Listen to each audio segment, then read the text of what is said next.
Please leave a message after the tone. Yeah, when I think about that word reconciliation, I really go back to the heart of God's plan and really just the purpose of why he sent Jesus to bring that reconciliation to the world, to us as humans on a very holistic level. I don't know, I think then I get turned back to Jesus and to who Jesus is and what he's calling us into. Then practically speaking, for me, reconciliation looks like unity. And how can I be loving the people around me? How can I be seeking the heart and the story of the people around me and getting to know them and building relationship with them and just loving them and just, I guess, opening my eyes to see them how God sees them. Reconciliation. What does this mean to you? This is the Journey with Care podcast, where we navigate honest conversations about faith, culture, and loving our neighbors. I am the host, Melvina Gabosh, and I am an Indigenous lover of Jesus. Welcome back to another episode of Journey with Care. I'm your host, Melvina Gabosh, and today I have the privilege of sitting down with one of my coworkers, Jenn Mason. I invited her on to the podcast to share a bit of her story, her wisdom, her knowledge. She's an awesome storyteller, and I am so excited to have her join Journey with Care. Hi, Jenn. Hi, Melvina. Hi. It's good to have you on the podcast. Thanks for inviting me. You are welcome. So I've been working with you for about 2 years at ICYA, and I've heard some of your story, some of your upbringing, how God found you, where he found you, and what he's done in your life and in your family and in your ministry. And so that story of reconciliation, that story of almost like a redemptive story that you have, I just thought it would be such an awesome story to come on to Journey with Care, and you just share that with us. One of the questions I do ask each guest that comes on is, what does reconciliation mean to you? Jesus is at the center of everything because of how real he is for me. And so everything always comes back to my faith. And so for me, it stems from, I grew up in a home where Jesus was in the home, but what I learned was to know him well, to be a good Christian, meant that I couldn't be me. It meant that I had to learn how to look like someone else, to act like someone else, to be like someone else in order to be a good Christian. And it's been a really long journey, but for sure, actively, at least the last 10 years, God has just showed me that all of that was wrong and taught me how to love myself, and that in that I am Indigenous. He has intentionally made me Anishinaabe and all that entails, and that he didn't make any mistakes. It wasn't, oops, I did this. You got to figure out how to make it better. And do, he intentionally chose for me to be Anishinaabe. Yes. And he has been teaching me that. So my journey of reconciliation, it began with decolonizing my mind, because what I was taught was done so well that I rejected all of the things that were associated with me being Indigenous, with being First Nations. And he's like, nope, I knew what I was doing when I made you, and I want to be proud of that. And so, he's taught me to love myself and to be proud of the fact that I am Anishinaabe. Yeah. So he's so good that way. Yeah. It reminds me of, a little bit of my story. And I don't know if I can't speak for all Indigenous people, right? But I think that each and every one of us go through is that stigma around, being Indigenous and, not wanting to be put into a box or into a category, but when we become one with Christ, he teaches us how to love ourselves. Mm-hmm. He teaches us how to trust him, that he doesn't make mistakes, because he doesn't make mistakes. Right. He created us who we are. He created us strong Indigenous women. Yeah. And you are a strong Indigenous woman. You have guided me a lot through the few years that I've known you. Why don't you tell me a little bit about the community you originally come from? I grew up in Red Lake, which is in northwestern Ontario, which is a town. It's as far north as you can drive year round. And so then it's the flyout reserves around it. They're in and out, right? So there was lots of Indigenous people there growing up. And it is a place that is not nice for it's not easy for an Indigenous person to live.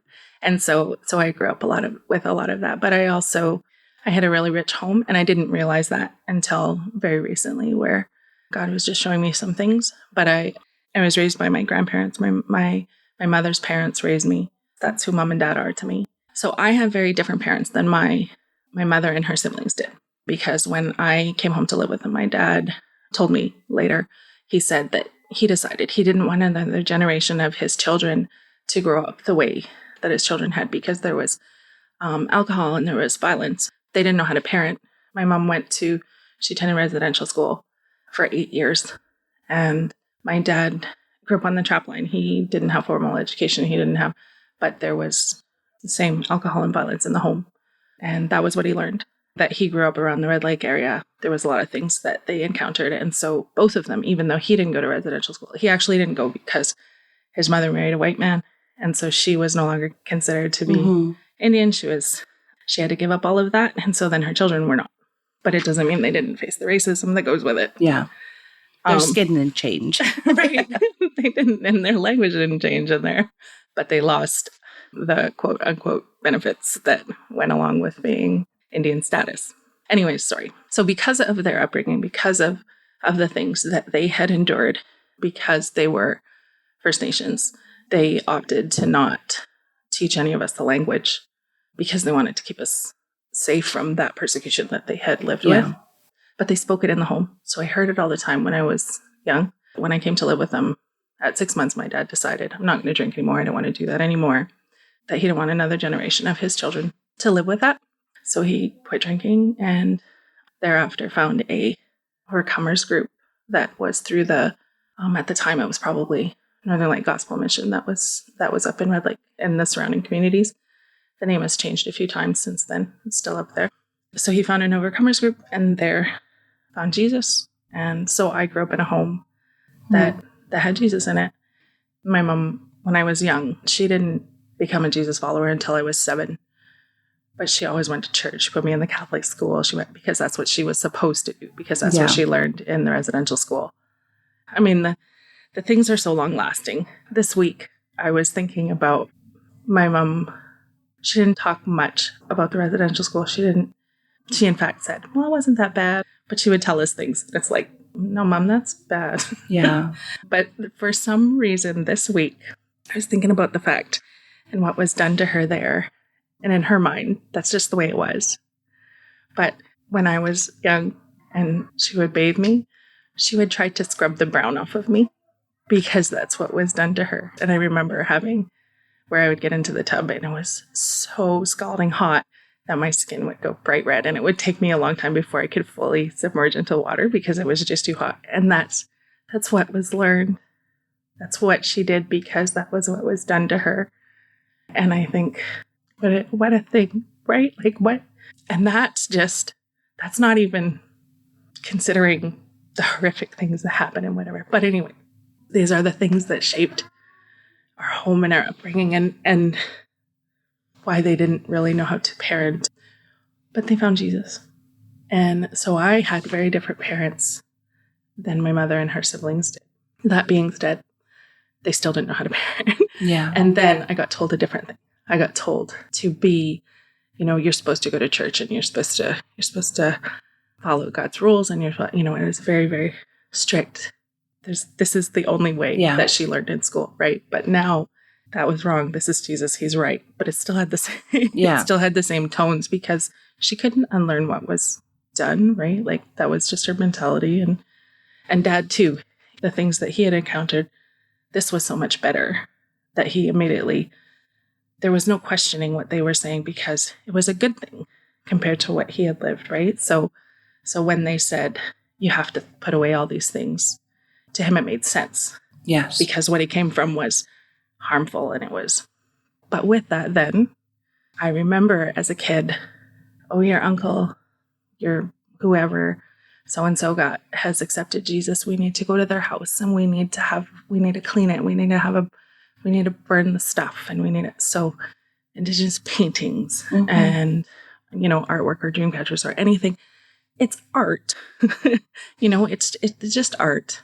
But because those were symbols of our indigeneity, those were evil things. Yeah. So that's what now we found Jesus, it's good, but this is still what we're being told.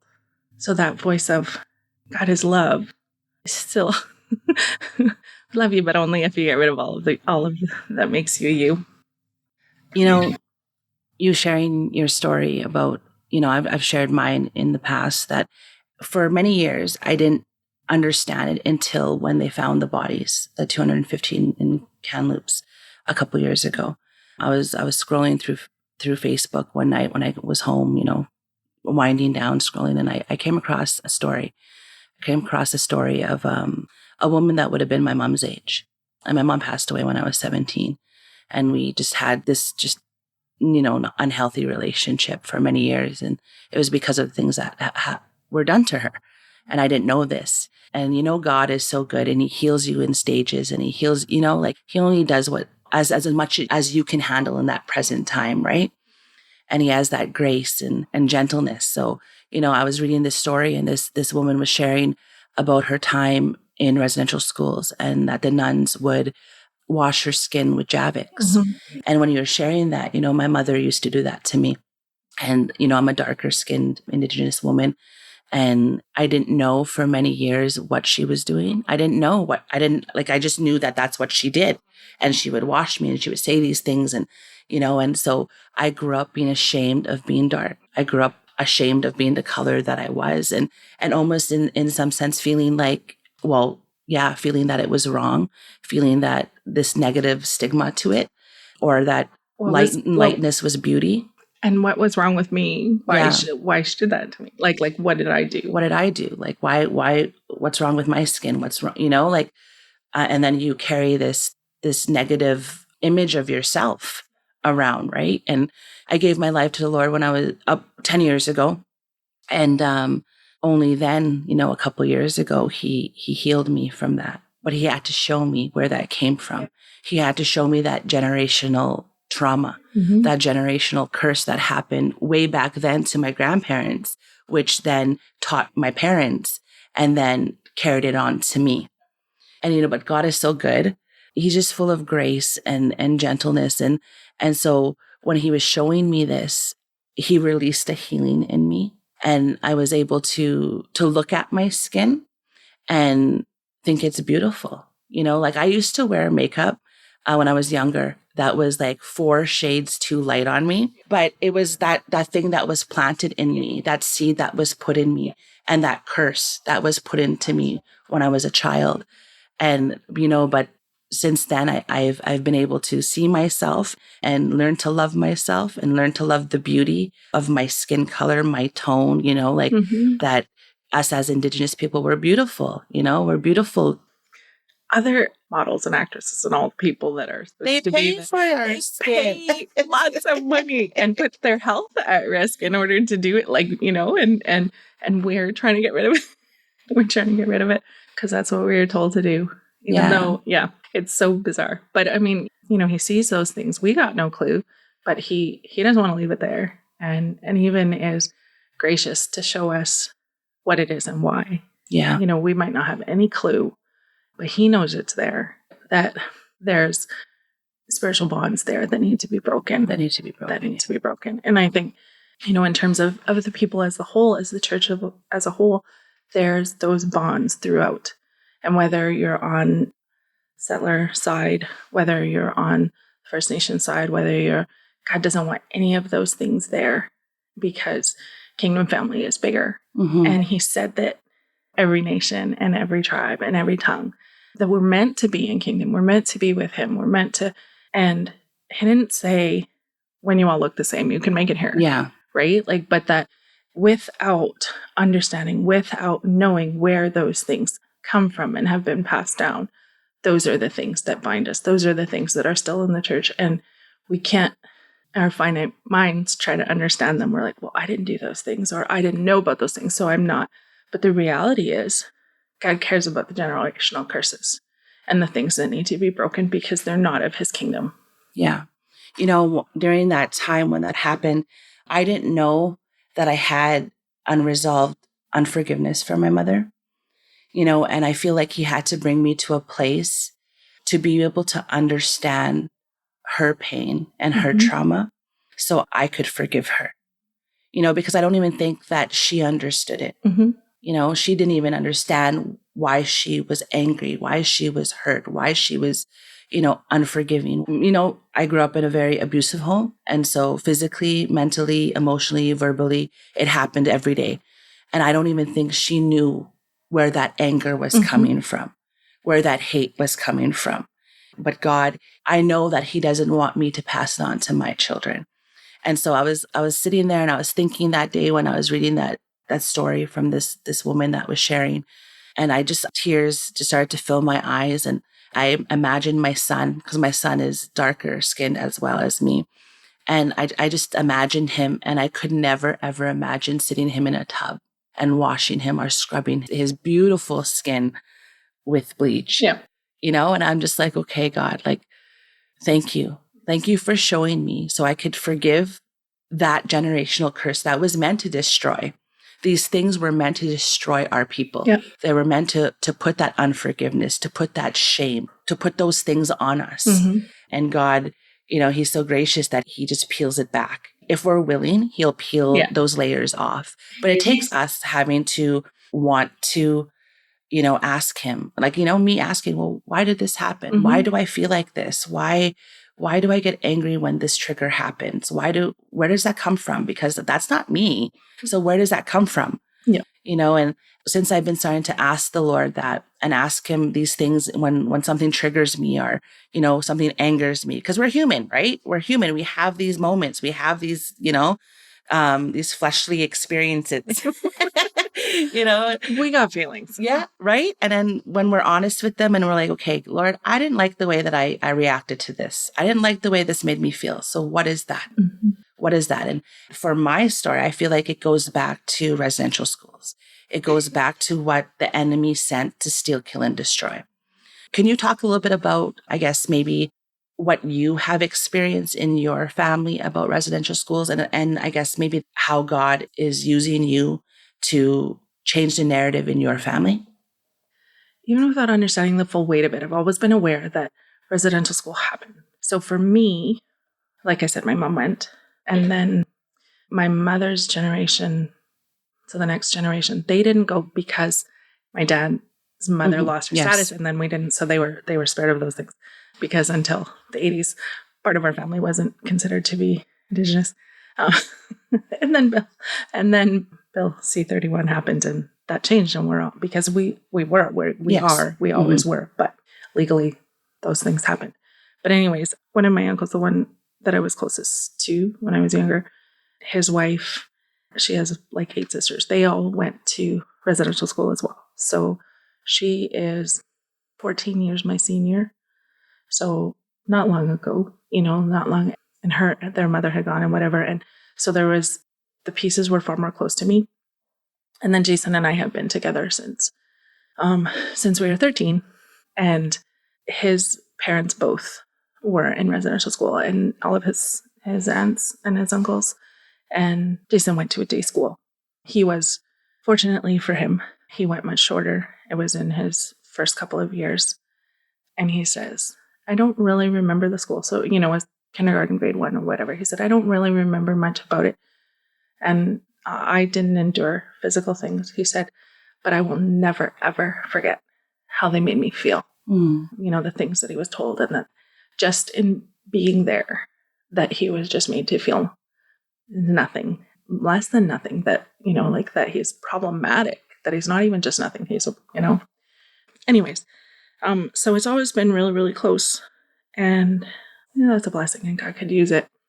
Figuring things out. There was a narrative. There was a close story for me. But all of those things impact how I relate to my children. You're talking about, I'm much fairer than you. And in my house, of 7 of us, I am the lightest. Yes. And I've noticed that. Yes. And the kids over the years, my son is 17 today. He's the oldest. And over the years, they've talked about that. And they've talked about like the different range of skin colors that we have. And there was moments, where there was comments about oh, you're getting so brown, or you, and, kind of teasing one another. And so we sat and we had conversations, and we're like, what's the problem with it? And looked at all of us and look at our own rainbow in our family. And I've intentionally tried to teach them that there is beauty in it and that there was no mistake in it. And, they're going to have their own journeys, but they heard that, that summer you're kissed by the sun and your beautiful brown skin is coming out, because there's a definite change and they get much darker. But for me, somewhere those things are always in my mind, and not wanting them to have the feeling of nothingness that I had.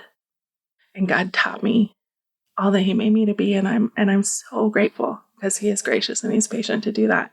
Through it, He's given me the ability to try and never let them hear that, there's anything wrong with it and whatever.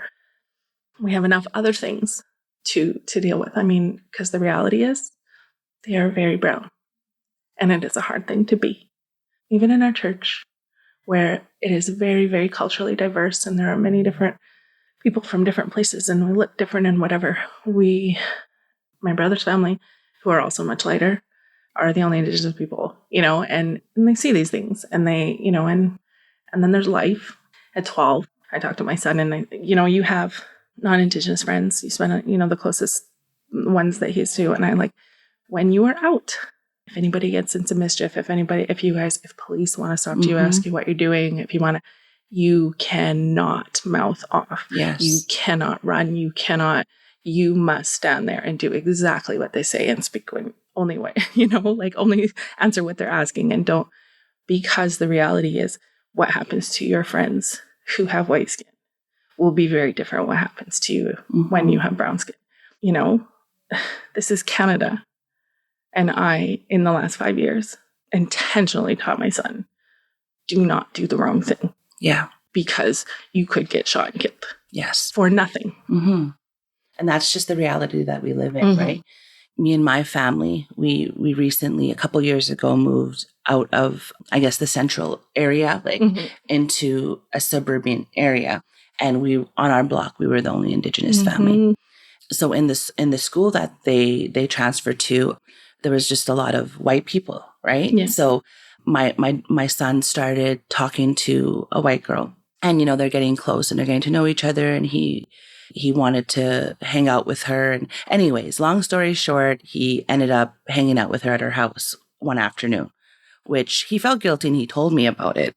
I kind of caught him in it, but anyway, so he came forward, told me about it, and the reality of that was I had to sit down with him and tell him, my son, you are an Indigenous boy, and so how do you think that would have happened if her parents walked in? What could have been the narrative? What could have been, how they could have viewed that situation, or if they called the cops, or, said anything. I said, you have to consider those things before you put yourself in those situations. So we had to have a really real conversation about that, and about, when you're out with your friends, and most of his friends are Caucasian. They, that's the school he goes to, that's the neighborhood we live in, and he fits in, and, he can make friends very easily, I said, but you are different. So you have to know that you're different and remember that you're different. And yes, if police happen, if cops are called, don't run, don't do this, don't do that, use your manners, be at, the best of, your attitude to them, but don't put yourself in situations where a narrative can be painted a different way about you because you're Indigenous, and that's just the world that we live in. And, it was sad to me as a parent, as, a believer, as a community minister, as, who I am, in my life and in my home, to have to still have that conversation with my son. Those are hard conversations. And so you did share that, you and your brother's family are one of the only families that are Indigenous in your church. How is that for you guys? Our church loves Jesus, loves the word and worship and prayer, and those are things we value. And I know that God has placed us there. We've been there 6 years, and I still feel like we're new. I still feel like we're the visitors just coming in. And yeah, I don't doubt the love. I don't doubt that that God is center, that Jesus is central. And I couldn't put my finger on it. It's like, okay, God, like, these are all Jesus people. We are all kingdom people. I don't care about skin color. I don't care about, these are Jesus people. These are my family. But there is something. The conclusion that I've come to, there was a moment, in prayer and my time with God and whatever. And there is a difference between being ethnically diverse and culturally diverse. And our church is very, very ethnically diverse. And they are thinking it means we are very culturally diverse and not understanding the difference in those things. Because there's still a lot of, how do we do this? And how do people be themselves when it comes to culture? Because there are pieces, well, it's against God. And I mean, it's been said for so long. You have encountered very recently voices that said they are evil, meaning us as the people. You cannot do the ceremonies. You cannot do all of these things is evil. They are evil. That is still the voice coming from the church at times today. Yeah. Far more prevalent than we would like to admit. And the reality is that is against God, because God made me what I am. Yes. So how can I be evil? Yes. And yes, there are pieces where somebody has done wrong with the things and it might be focused on the wrong thing. That doesn't mean that everything therein is inherently evil. One of the common things and was a big deal for you and I is a drum, a traditional drum. And if it was made by Yamaha, it would probably be on payments. It's not on a payment plan. Just kidding. And it would be in every church, and it would be like, look at me, this is the greatest thing, and whatever. It is a tool.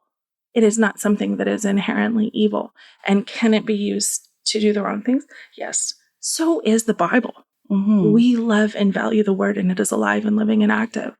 But people can twist the words and do the wrong things and create residential schools. Yes. And, it isn't a stretch to think about how many places and ways the word of God gets twisted. It doesn't mean the word is wrong. It doesn't mean the word is evil. Yet when it comes to us and living in North America, the church still primarily looks at us and the things that make us us. As evil. As evil. And they're tools. And do we need to be Jesus to people and to say, look, that this is what he really is? And maybe these ideas that you have are missing something? Absolutely. But that's across the board. It's not specific to us as Indigenous people. I think we're talking about reconciliation. I think when it comes to the church, when it comes to kingdom family and what we're meant to be, one body of Christ, we're still very guilty of segregation and of seeing black and white where we should only see God's people. Yeah. And are we meant to teach one another, or do we need to, are there things where people might be not understanding and doing a wrong thing? Absolutely. That's not exclusive to us as Indigenous people. Paul told us not to get stuck on things, right? Like he said, in regards to eating meat that had been sacrificed to idols. Mm-hmm. For him, I can do it. It doesn't make any difference. He's a strong conscience. He knows that God is bigger than all of that, and that doesn't relate. But if it is a stumbling block, if it is going to cause my brother who is weaker to fall, I'm not going to do it. And those are the things we need to focus on. It's not what you're doing per se that's the problem. It's where Christ is in our life. And how you're doing it. And how you're doing it. Mm-hmm.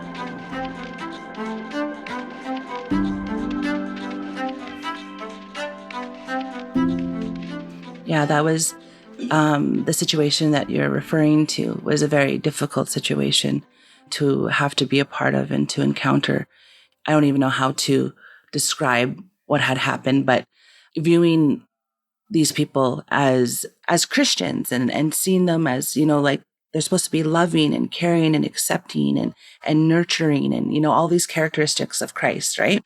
And then being put in a situation and told that my people, who I am, who God created me to be as a nation, that we were evil, mm-hmm. that we are evil, that the things that come with our culture, the art, the beauty of who God has created us to be, is evil, and that they're put in charge, or they have to follow the word of God and the teachings, and to teach us that who I was created to be was wrong, that I'm supposed to be like this.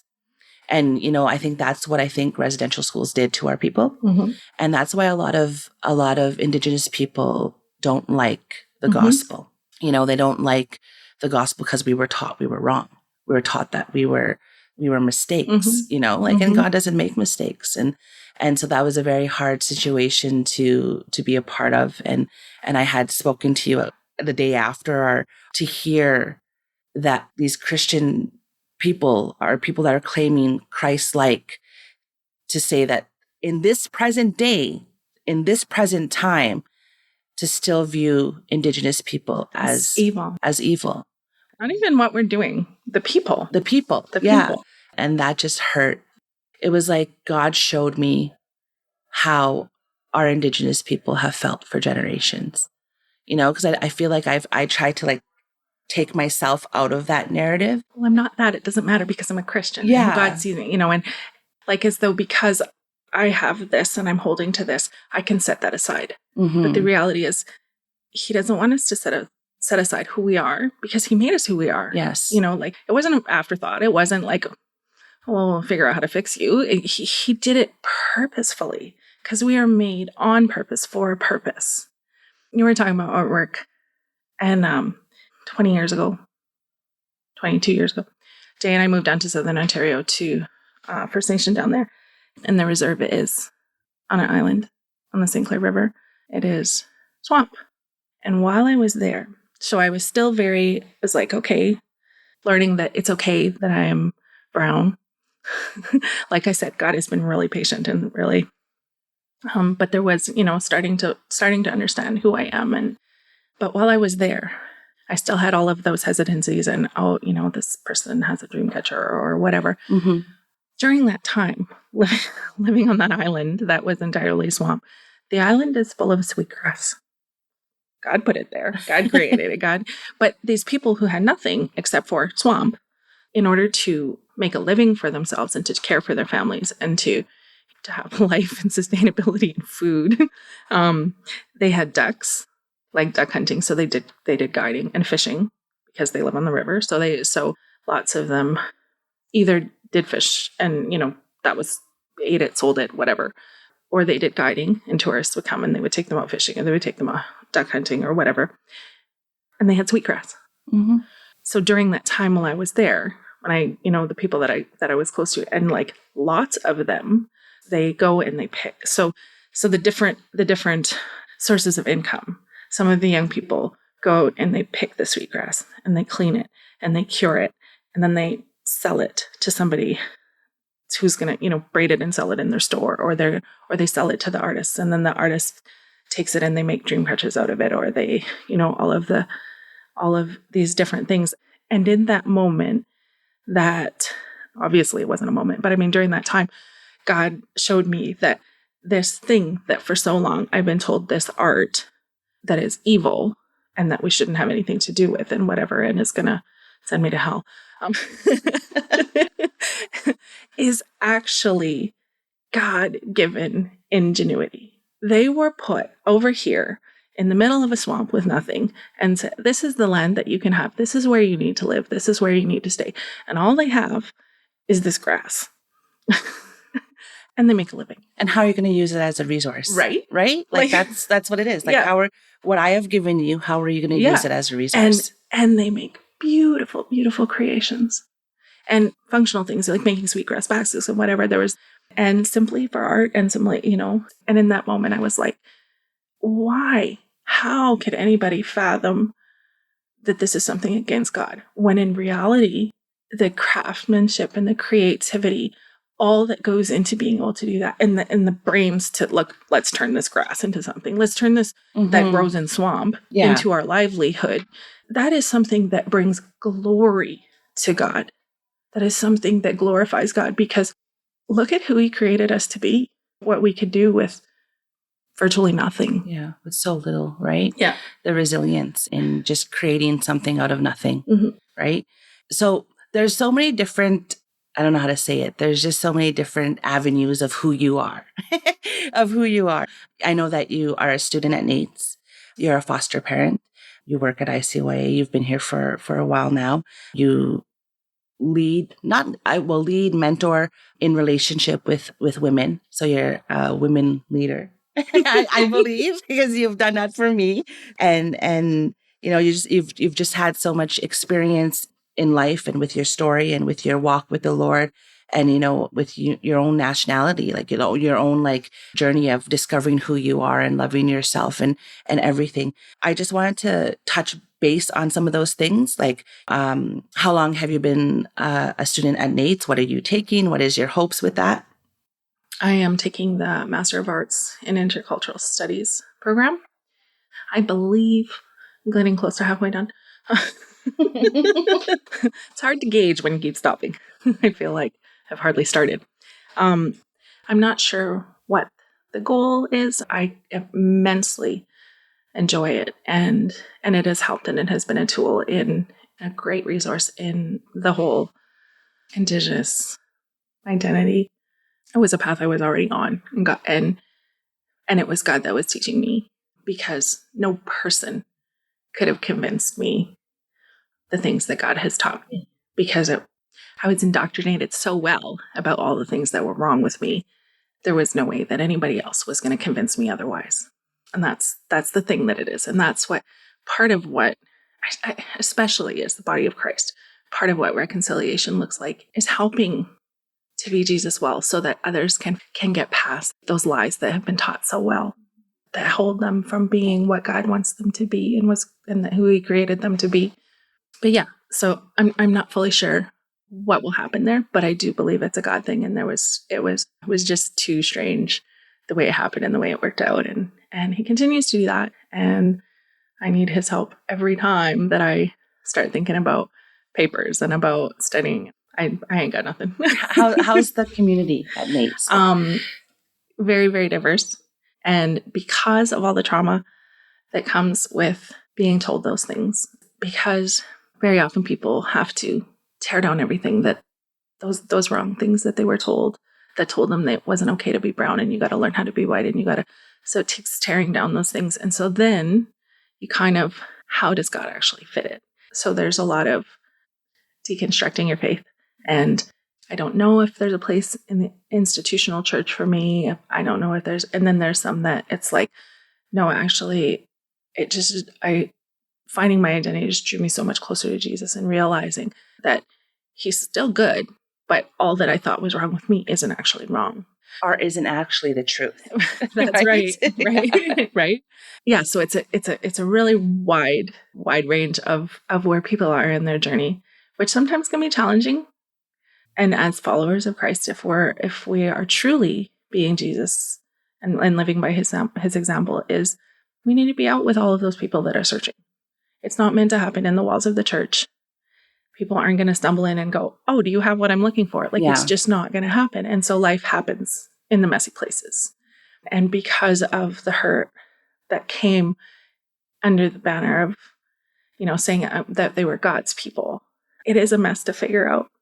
And so I have the joy of sharing the things that God has taught me personally in my walk, and hoping that helps others. And I have the privilege of learning from those that have been doing this, are farther along in their journey, and that are also really well educated about the histories and the things that happened, and the reality of what residential school was, and the reality of the treaties and what they were meant to be, and what were received by our people versus what happened on the other side of those that wrote the documents. Because everything happened orally and was told one way, and then it was written down another way, right? And so, of course, there's things amiss, and what was intended to be covenants of relationship and of friendship and of caring for each other, as all of our relations. All of our relations doesn't speak to blood relatives. It speaks to those we are in community with. Sounds a lot like Christ to me, and that's what the people of this land were doing and intending when on their part of the treaties. And the colonizers, the Europeans, the people that were here in representation of the monarchy, it was a very different story. So there's Very different intentions. very different intentions. Anyways, school, Nate's. That's Thumbs up. That's the way I got a thumbs up for Nate. that's the way that goes. So after you're done, I know it's a God thing, but what is the goal? I know you're here at ICYA. What is your role at ICYA? Are you hoping to incorporate, into a different role, or like what is the Truth be told, I have no intentions in mind as far as I'm concerned. I know that there's a plan and a purpose and that God will reveal it as it comes. I'm the director of finance. yeah. I do the books. But over the years, I've become more and more involved in leadership. And like you said, I speak to our youth and to our younger staff and try to share these things, the whole idea of culture and faith and it maybe looking a little bit different than we might have been told. And I do all of that. And so my heart has always been, I don't like bullies. I don't like bullies. And so I've always spoken out. And in more recent years, I've recognized with the ways that things happen, and there's a need for me to do it very well. And so when the opportunity arose, that was the biggest piece in my heart was I want to back things well. The reason that I believe this, the reason that I know this, that I feel this, and that it's relevant is based on this, this, and this. And so for me, my kids, when I speak out for them, I don't want anybody to say, well, she's just a hysterical mom, or she's just, no, actually, I really know a lot of things. I've taken the time to learn them, and there is something to back it. I'm not just an emotional mother or a mama bear, Yeah. Mama bear for sure. Or somebody standing on a soapbox pretending that I know what is going on. And I will never know the full of things. And I do not speak for all of my people. It's not a singular voice, but my story and the way that I'm affected as a part of those people is relevant. Yes. And the different things that occurred all affect me, and they will affect my children. And because we are a foster family, there's a lot more of that there. So ultimately, the reasoning, and when God began to open up this path, that's why I was like, yeah, okay, I can get behind this, and I'll move when you tell me to move, because I don't want to just be on a soapbox. I don't want to just be loud. I want somebody to know, okay, well, yeah, actually, she's reasonable, and there's something behind it. She knows what she's talking about. You just mentioned that you're a foster parent.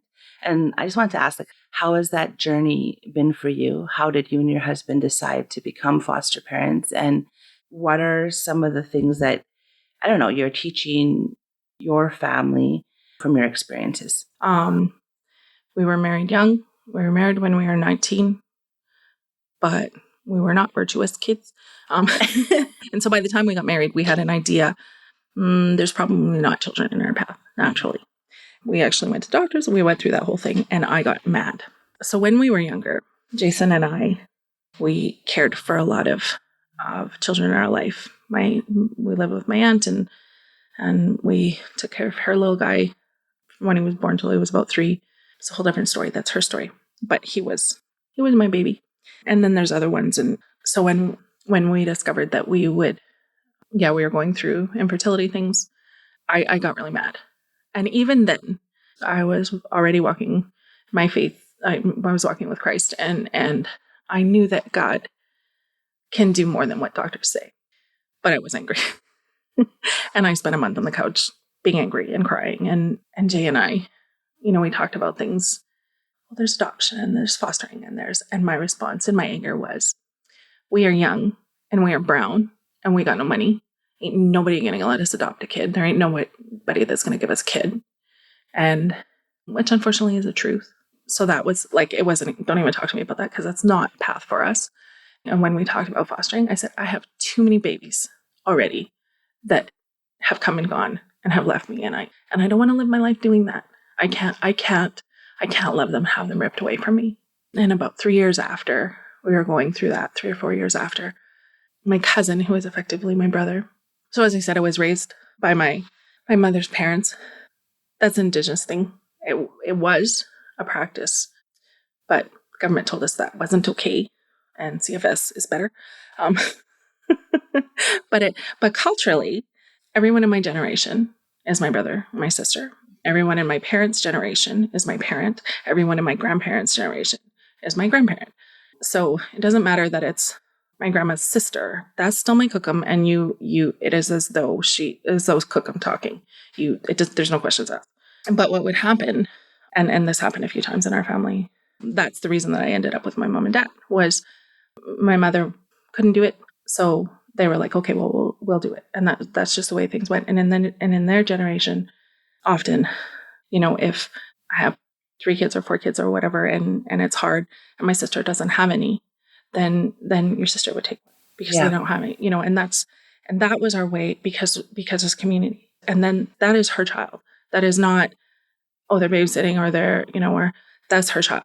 Right. And that's the way things were. And that's what happened for a long time. And CFS said that wasn't okay. That's what kinship is about. Right. So I grew up knowing that family is more than those that your nucleic family, mother and father, their children, or who you're born to, who you're related to by blood. Family is so much bigger than that. Then you had Christ, you had Jesus and God and kingdom family on top of that. And I'm like, there ain't no boundaries, which is, I think it's supposed to be, right? Plus I overlapped this generation. So there was that little extra weirdness there. But anyways, so there was a car accident. And my cousin, who was, for all intents and purposes, he was my brother, died in a car accident.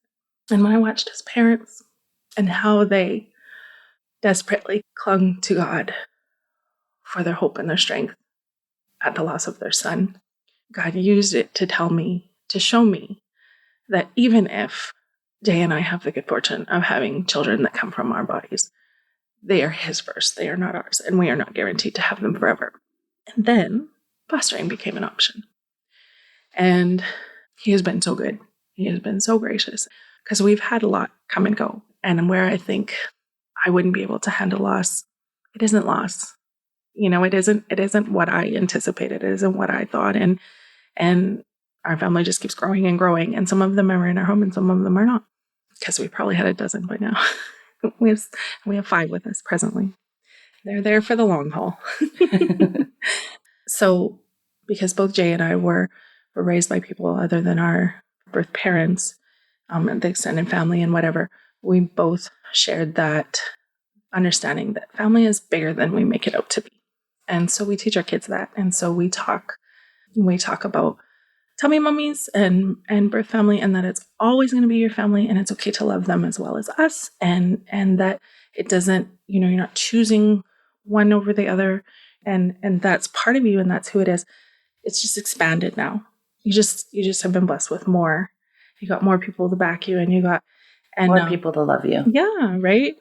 And I mean, over the years, we've had opportunity to get to know birth families a little bit in some instances, and have relationship with them, and I had young birth parents that are struggling and that are just devastated by life circumstances and what happens when CFS comes and says you can't care for this child, and how that breaks them. I've had them reach out to me and share things and struggles and say, can you pray for me and our own kids? Because it is a mess and it is hard to understand. And it does leave you in a place of, how come I can't be with them? Or, does that mean they didn't want me? Or, we do our best to help them to know that there's love there, even if it's not fully what we would expect it to be. And that whatever they need it to look like, whatever they need it to be, they are ours. And it doesn't matter all the pieces and the parts and the people that come along with them. We don't think of them as anything less than our children. Conversations change as ages change, and we just always do our best to make them to know that they belong. Whatever it looks like may differ, but they've always got someone, and they just, yeah. I just love the love that you have for your children. When I first got here, I wouldn't have even known that you were a foster parent. Mm-hmm. And just the way that you and Jay, your husband, love your children and accept them and value them. Like and I don't know, as you were telling your story, I just had this thought of like, God sets up everything that we experience in life for a purpose, for his purpose, right? And, what you had to endure, the things you had to go through, the identity struggle, caring for children, having them ripped away, this and this and that, but it's all for a purpose. It's all for what you're going to give back to the kingdom, what you're going to give back to the sons and the daughters that he just allows us just to care for a bit. That's how I view my children. I love them and I thank him for giving me them for the moment, because he's trusting me. He's trusting me to love them. He's trusting me to guide them. He's trusting me to care for those places of identity struggle, to implement the things that I've experienced into them, and what I've experienced is the love of God, is Christ, right? And so I see that in your story, and your children are very, very fortunate and very lucky to have, you as a mother and Jay as a father. And my hope is child and family system to have, more strong, resilient, Indigenous foster parents that could teach the things that need to be taught. Because that struggle is there for Indigenous people. The struggle is there, that identity struggle, that shame, because it was a seed that was planted. They were things that were put onto us. But God's so faithful. He's so faithful to remove those things layer by layer. And, a lot of us, we go through the process to be able to help and to be able to speak Jesus and speak that healing and speak that redemptive power of who he is in our identity. Before we end, what are some pieces of hope you can share with the listeners that reconciliation is happening? Conversation is happening. It's a small thing, but it's not a small thing.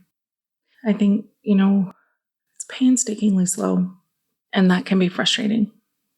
But God is not content for it to stay hidden, and he's shining light on things, and he'll teach people in their own ways, right? We're all in a different place on the journey. Like you said, the story of the children in Kamloops, what it did for you, and how he used it and whatever.